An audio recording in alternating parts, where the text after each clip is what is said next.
Hi friends, Siragadikka ஆசை சீரியலில் நாளைக்கு என்ன நடக்க போகுதுன்னு பார்க்கலாம்.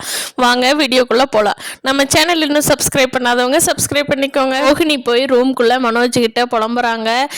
அத்தை கேட்ட 1,00,000 நான் எப்படி மனோஜ் பரட்டி கொடுக்க முடியும்? நான் ஆல்ரெடி 1,00,000 எனக்கு லாஸு. அது திருட்டகைன்னு தெரிஞ்சிருந்தேன் நான் அத்தைக்கு வாங்கி கொடுத்துருப்பேனா மனோஜ்.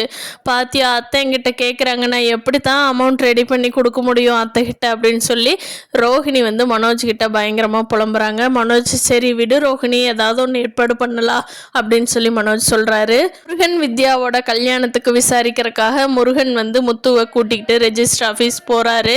அங்கே வந்து அருணும் சீதாவும் மேரேஜ் எல்லாம் ரெஜிஸ்டர் பண்ணி முடிச்சுட்டு வெளியில் வர்றாங்க. மீனாவும் முத்துவும் சேர சந்திச்சுக்கிறாங்க. பார்த்துட்டு முத்து வந்து என்ன மீனா, அருணுக்கும் சீதாவுக்கும் என் பேச்சை மீறி கல்யாணம் பண்ணி வச்சிட்டியா? நான் என்ன சொன்னேன்? அப்போ எனக்கு என்ன வேல்யூ இருக்குது இந்த வீட்டில்? சரி, உன்னோட இஷ்டத்துக்கு பண்ணிட்டியல்ல, எனக்கு நீ எந்த சம்மந்தமும் இல்லை. உங்கள் வீட்டுக்கு எனக்கு சம்மந்தமே இல்லை மீனா.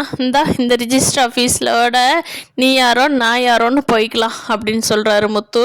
கேட்ட சீதா, மாமா மாமா அப்படிலாம் சொல்லாதீங்க மாமா, நான் ரொம்ப அழுதேன். எனக்கு அப்பா இருந்தாருன்னா எனக்கு இப்படி பண்ணுவாரான்னு கேட்டுட்டு ரொம்ப அழுதேன்.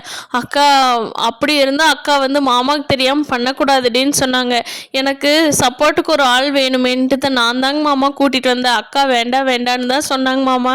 நீங்கள் அக்காவை எதுவும் சொல்லாதீங்க, எது சொல்கிறதா இருந்தாலும் என்னையும் சொல்லுங்க அப்படிங்கிறாங்க.